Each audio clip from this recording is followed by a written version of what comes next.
Phone টিপতেছিলাম, ভালো লাগলো না, একটু গেমে ঢুকলাম। গেমে ঢুকে একটা লন অফিসটা দিলাম। লন অফে গিয়া একটা উড়ে ধরে মুভমেন্ট দেখাইতেছিলাম। হঠাৎ এনিমির সামনে গেলাম, তারপর মারা খেলাম।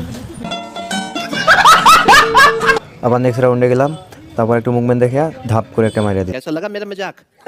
আবার পরবর্তী রাউন্ডে আসলাম, একটু মুভমেন্ট দেখাইতেছি, মুভমেন্ট দেখাইতে আবার হেডশট। রাউন্ড হারলাম, রাউন্ড হারার পর আবার আসে একটা ধাপ করে হেডশট দিল। নেক্সট রাউন্ডে গেলাম, টুশটা দুইটা ধাপ ধাপ করে দিল। দেখে আমি গেলাম যা আমি একটা ধাপ করে একটা বডি শট মেরে। নেক্সট রাউন্ড আসলাম, হেডশট খেয়ে পড়ে থাকলাম। নেক্সট রাউন্ড গেলাম, আমি হেডশট দিলাম। লাস্ট রাউন্ড গেলাম, ইএমপি জাতা দিয়ে মাইরা দিয়ে ম্যাচটা বুইয়া করে নিলাম।